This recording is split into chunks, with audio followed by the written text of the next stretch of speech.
ಅವಕಾಶಗಳು ಕಡಿಮೆ ಇದೆ. ದಯವಿಟ್ಟು ಈ ರೀತಿ ಒಂದು ಫಾಲ್ಸ್ಗೆ ಸಂಬಂಧಪಟ್ಟಂತೆ ಮತ್ತು ಕರಾವಳಿಯಲ್ಲಿ ಇರ್ತಕ್ಕ ಸಿ ಪಾಟೀಲ್ ಸಾಹೇಬ್ರೆ, ನಮ್ದು ಆತ್ಮೀಯ ಸಂಬಂಧ ಇದೆ, ನಾವು ಕರಾವಳಿಯವರು. ಒಂದು ಸಮುದ್ರಕ್ಕೆ ಸಂಬಂಧಪಟ್ಟಿರ್ತಕ್ಕಂತೆ ಟೂರಿಸಂಗೆ ದೃಷ್ಟಿಯಿಂದ ಸ್ವಲ್ಪ ಅವಕಾಶಗಳನ್ನು ಇನ್ನಷ್ಟು ಓಪನ್ ಮಾಡಿದ್ರೆ ಖಂಡಿತ ತುಂಬಾ ಟೂರಿಸಂ ಡೆವಲಪ್ ಆಗ್ಲಿಕ್ಕೆ ಸಾಧ್ಯ ಇದೆ ಅನ್ನುವಂಥದ್ದು ನನ್ನ ಅನಿಸಿಕೆ. ಈಗ ಕರಾವಳಿ ಬಗ್ಗೆ ಚರ್ಚೆ ಕೂಡ ನಾವು ನಿಮ್ಗೆ ಆಗಿ ಚರ್ಚೆ ಮಾಡುದು, ಬರುವುದಿಲ್ಲ ನೀವಲ್ಲ, ಬೇರೆಯವ್ರನ್ನವರಲ್ಲ. ನಿಮ್ಗೆ ಸವಲತ್ತು ಕೊಡ್ಲಿಕ್ಕೆ ಬೇಕಾಗಿ ನಾವೆಲ್ಲ ಚರ್ಚೆಗಳು. ರೇವನ್ ಅಧ್ಯಕ್ಷರೇ, ಇಲ್ಲ ಉತ್ತರ ಕೊಡ್ತೀನಿ ಅದಕ್ಕೆ. ಈಗ ಎಲ್ಲ ಯಂಗ್ಸ್ಟರ್ಸ್ ಎಲ್ಲ ಪಾಪ ಗೆದ್ದಿದ್ದಾರೆ, ಎಲ್ಲಿ ಎಲ್ಲ ಮಂಗಳೂರಿಂದ. ಇಡೀ ನಮ್ಮ ರಾಜ್ಯದಲ್ಲಿ ಪೊಟೆನ್ಷಿಯಲ್ ಇರೋದು ನಿಮ್ಮ ಕರಾವಳಿಲೇ. ಹೆಲ್ತ್ ಟೂರಿಸಂ ಮಾಡೋಕ್ಕೂ ಅವಕಾಶ ಇದೆ, ಕಮರ್ಷಿಯಲ್ ಆಕ್ಟಿವಿಟೀಸ್ ಮಾಡೋಕ್ಕೂ ಇದೆ, ಧಾರ್ಮಿಕವಾದಂಥ ಟೂರಿಸಂ ಮಾಡೋಕ್ಕೂ ಅವಕಾಶ ಇದೆ. ಮತ್ತು ನಮ್ಮ ಅಧ್ಯಕ್ಷರು ಹೇಳ್ದಂಗೆ ಬಹಳ ಒಂದು ದೊಡ್ಡ ಸಿ ಲ್ಯಾಂಡ್ ಇದೆ. ಏನೇನೋ ಕನಸು ನಮ್ಮ ಜನ ನದಿಗಳಿದೆ. ನಾವು ಬೇಕಾದಷ್ಟು ಇದ್ರ ಬಗ್ಗೆ ಚರ್ಚೆ ಮಾಡಿದೆ. ಒಂದು ನಮ್ಮ ಶಾಸಕರುಗಳಿಗೆ ಒಂದು ಸಪ್ರೇಟ್ ಒಂದು ಮೀಟಿಂಗ್ ಮಾಡಿ ಅವ್ರ ರಿಕ್ವೆಸ್ಟ್ ಅಂದ್ರೆ 7 ಗಂಟೆ ಮೇಲೆ ಎಂಟೈರ್ ನಿಮ್ಮ ದಕ್ಷಿಣ ಕನ್ನಡ ಜಿಲ್ಲೆ ಈಸ್ ಡೆಡ್, ನೋ ಆಕ್ಟಿವಿಟೀಸ್. ಬರೀ ಧಾರ್ಮಿಕವಾದಂತ ಕೆಲವುಗಳು ಭಜನೆಗಳು, ಮತ್ತೊಂದು ಬಯಲಾಟ, ಯುದ್ಧ ಬಿಟ್ರೆ ಬೇರೆ ಯಾವ ತರದ ಆಕ್ಟಿವಿಟೀಸ್ ಇಲ್ಲ. ಯಾಕೆ ಹಿಂಗ್ ಆಗ್ತಾ ಇದೆ ಅಂತೇಳಿ ಅವರೆಲ್ಲ ಕೂತ್ಕೊಂಡು ಚರ್ಚೆ ಮಾಡಿ ಅದಕ್ಕೇನೋ ಒಂದು ಪ್ರಪೋಸಲ್ ತಂದ್ರೆ. ಯಾಕೆಂದ್ರೆ ಇವತ್ತು ಲಾಸ್ಟ್ 2 years ಇಂದ ಮಕ್ಕಳು ಅಡ್ಮಿಷನ್ ಆಗೋದು ಕೂಡ ಕಡಿಮೆ ಆಗಿದೆ. ನನಗೆ ಮೆಡಿಕಲ್ ಕಾಲೇಜ್ ನಡೆಸ್ತಾ ಇರೋರು, ಇಂಜಿನಿಯರಿಂಗ್ ಕಾಲೇಜ್ ನಡೆಸ್ತಾ ಇರೋರು, PUC ಕಾಲೇಜ್ ಸರ್, ನೀವೇ ಸಜೆಷನ್ ಕೊಡಿ ಸರ್. ರಾತ್ರಿ ಏನ್ ಮಾಡಬೇಕು ಎಲ್ಲರಿಗೂ ನೋಡಯ್ಯ. ನಾನ್ 7 ಗಂಟೆ ಮೇಲೆ ಡೆಡ್ ಇದೆ ಅಂತಂದ್ರೆ ಏನ್ ಬಿಸ್ನೆಸ್ ನಡೀತದೆ? ಮಂಗಳೂರವರ ಇಚ್ಛೆ ಬರಲ್ಲ, ಐಟಿ ಇಂಜಿನಿಯರ್ಸೇ ಬರುವುದಿಲ್ಲ. ಯಾರು IT BT ಪ್ರಪೋಸ್ ಮಾಡಿದ್ರು ಹಿಂದೆ ಕೃಷ್ಣ ಅವ್ರ ಕಾಲದಲ್ಲಿ. Do you know not even a single complex is there. ಈಗೇನೋ ಒಂದು 3-4 ಇಚ್ಛೆ ಬರ್ತಾ ಇದೆ.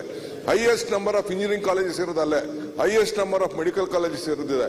ಬಟ್ ಅಲ್ಲಿರೋರೆಲ್ಲ ದಿ ಟಾಪ್ ಕ್ರೀಮ್ ಎಲ್ಲ ಬೆಂಗಳೂರು ಬರ್ತಾ ಇದ್ದಾರೆ, ಮುಂಬೈಗೆ ಹೋಗ್ತಾ ಇದ್ದಾರೆ, ದುಬೈಗೆ ಹೋಗ್ತಾ ಇದ್ದಾರೆ. Why is that?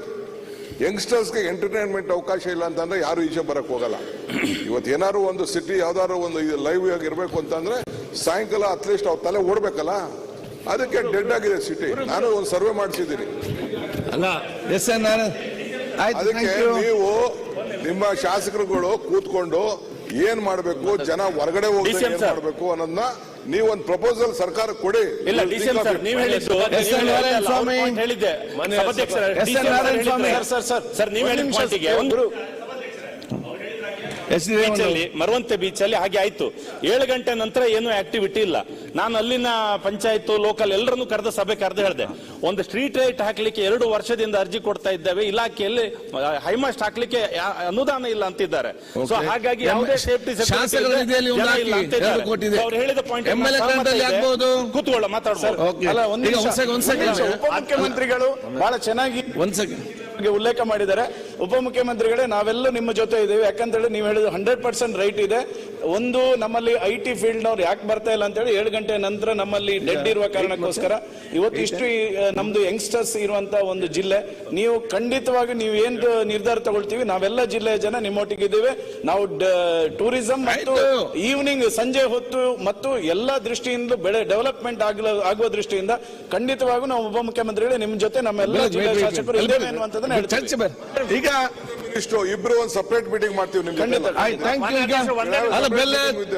ಇಂಪಾರ್ಟೆಂಟ್ ಪ್ರಕಟಣೆ one second. Important CC Patil ಅವರೇ, ಇಂಪಾರ್ಟೆಂಟ್ ಸಬ್ಜೆಕ್ಟ್ ಅಲ್ಲ, ಬಹು ಮುಖ್ಯವಾದ ವಿಚಾರ ಇದೆ. ಈಗ ಮಾನ್ಯ ಮುಖ್ಯಮಂತ್ರಿ ಬರಬೇಕಿತ್ತು ಉತ್ತರ ಕೊಡ್ಲಿಕ್ಕೆ. ಮುಖ್ಯಮಂತ್ರಿಗಳ ಪರವಾಗಿ ನಮ್ಮ ಕೃಷ್ಣ ಬೈರೇಗೌಡರು ಮಿನಿಸ್ಟರ್ ಕೊಡ್ತಾರೆ. ಅವ್ರು ಈಗಲೇ ನಾಳೆ ಒಂದು ಇಂಪಾರ್ಟೆಂಟ್ ಈಗ ಮೀಟಿಂಗ್ ಇದ್ದ ಕಾರಣ ಈಗ ಪ್ರಶ್ನೆ ಸಂಖ್ಯೆ 8 ಮತ್ತೆ ಸರ್ ಬರ್ತೇನೆ. ಪ್ರಶ್ನೆ ಸಂಖ್ಯೆ 8 ಸಮೃದ್ಧಿ ಮಂಜುನಾಥ್ ಕೊಡ್ತೇವೆ. ಅದು ರಿಪ್ಲೈ ಕೊಟ್ಟು ಹೋಗ್ತೇವೆ, ಮತ್ತೆ ನಿಮ್ಗೆ ಕೊಡ್ತೇನೆ. ಸಮೃದ್ಧಿ ಮಂಜುನಾಥ್